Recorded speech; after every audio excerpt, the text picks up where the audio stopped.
हनुमान जी को संकट मोचन कहा गया है क्योंकि उनके स्मरण मात्र से ही मन के भय, जीवन की उलझने और आने वाले कष्ट धीरे धीरे शांति में बदलने लगते हैं। और जब जीवन में बार बार असफलता, आर्थिक तंगी, मानसिक अशांति, रोग, भय या पारिवारिक तनाव घेर ले तो व्यक्ति भीतर से टूटने लगता है।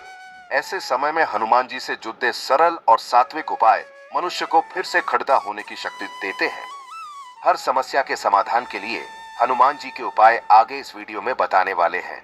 अगर आप YouTube चैनल पर नए हैं तो वीडियो को लाइक करके चैनल को सब्सक्राइब कर लीजिएगा।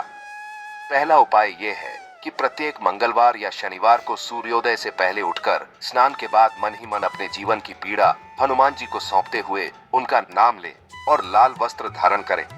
फिर एक दीपक सरसों के तेल का जलाकर उसमें थोड़ी सी लौंग या चमेली का तेल डालें और यह भावना रखें कि जैसे दीपक की लौ स्थिर हो रही है वैसे ही आपका जीवन भी स्थिरता की ओर बढ़ रहा है। यह उपाय उन लोगों के लिए विशेष फलदायी माना जाता है जिनका मन बार बार विचलित रहता है।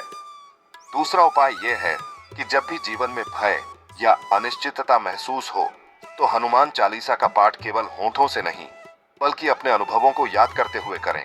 जैसे जब नासय रोग हरे सब पीड़ा पढ़े तो अपने रोग और पीड़ा को सचमुच उनके चरणों में रख दें। कई लोग बताते हैं कि ऐसा करने से उन्हें भीतर से हल्कापन और साहस मिलने लगता है। तीसरा उपाय ये है कि मंगलवार के दिन किसी भी मंदिर में या घर के पूजा स्थल में हनुमान जी को सिंदूर अर्पित करते समय यह कल्पना करें कि जैसे सिंदूर का लाल रंग आपके जीवन में रुकी हुई ऊर्जा को फिर से प्रवाहित कर रहा है। यह उपाय विशेष रूप से उन लोगों के लिए माना जाता है जिनके काम बनते बनते बिगड़ जाते हैं। चौथा उपाय ये है कि जब आर्थिक तंगी या कर्ज का बोझ मन को दबाने लगे तो शनिवार की रात को एक साफ कागज पर अपनी परेशानी लिखकर उसे हनुमान जी के सामने रख दें और उनसे प्रार्थना करें कि आपको सही दिशा और सही मेहनत का मार्ग दिखाएं। फिर उस कागज को अगले दिन किसी बहते जल में प्रवाहित कर दें। यह प्रतीकात्मक रूप से मन के बोझ को छोड़ने का उपाय है। पांचवा उपाय ये है कि जीवन में बार बार अपमान, असफलता या नकारात्मक सोच घेर ले तो मंगलवार के दिन किसी जरूरतमंद को गुड़ चना या भोजन कराएं और मन में यह भाव रखें कि जैसे आप किसी और का दुख हल्का कर रहे हैं वैसे ही आपके जीवन का बोझ भी कम हो रहा है। सेवा से जुड़ा यह उपाय व्यक्ति के भीतर करुणा और आत्मविश्वास दोनों को बढ़ाता है। छठा उपाय यह है कि जब घर में कलह, तनाव या नकारात्मक वातावरण महसूस हो तो प्रतिदिन सुबह और शाम हनुमान जी का नाम लेते हुए घर के मुख्य द्वार पर जल का छिड़काव करें और यह सोचें कि जैसे जल शुद्ध करता है वैसे ही आपके शब्द और भाव भी घर को शुद्ध कर रहे हैं। बहुत से लोगों ने अनुभव किया है कि इससे घर का वातावरण धीरे धीरे शांत होने लगता है।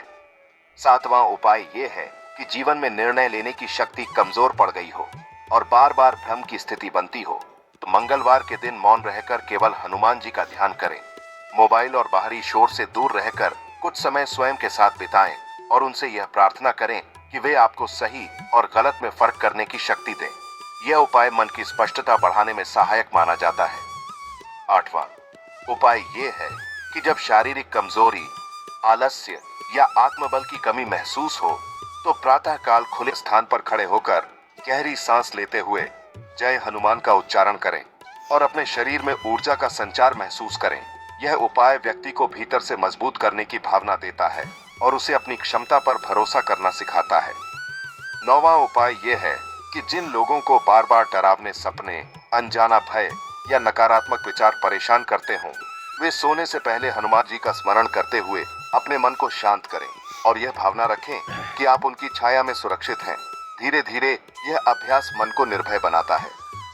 10वां और अत्यंत सरल उपाय यह है कि जब भी जीवन बहुत भारी लगने लगे, जब लगे कि अब सहन नहीं हो रहा, तब बस आंखें बंद करके हनुमान जी को अपने मित्र, अपने सहारे के रूप में याद करें और उनसे बिना किसी औपचारिक शब्दों के बात करें, क्योंकि हनुमान जी केवल मंदिरों में नहीं बल्कि उस विश्वास में बसते हैं जो हमें टूटने के बाद भी आगे बढ़ने की शक्ति देता है। और इन सभी उपायों का सार यही है कि संकट बाहर से कम और भीतर से ज्यादा होते हैं। जब मन मजबूत हो जाता है तो परिस्थितियां भी धीरे धीरे बदलने लगती हैं। हनुमान जी के ये उपाय किसी चमत्कार की तरह नहीं बल्कि जीवन को देखने की दृष्टि को बदलने वाले मार्ग हैं, जो व्यक्ति को यह सिखाते हैं कि वह अकेला नहीं है। हर अंधेरे के बाद प्रकाश है और हर संकट के पार समाधान अवश्य है। आशा है वीडियो आपको पसंद आया होगा। अगर आप हनुमान जी के भक्त हैं तो कमेंट में जय श्री राम अवश्य लिखें।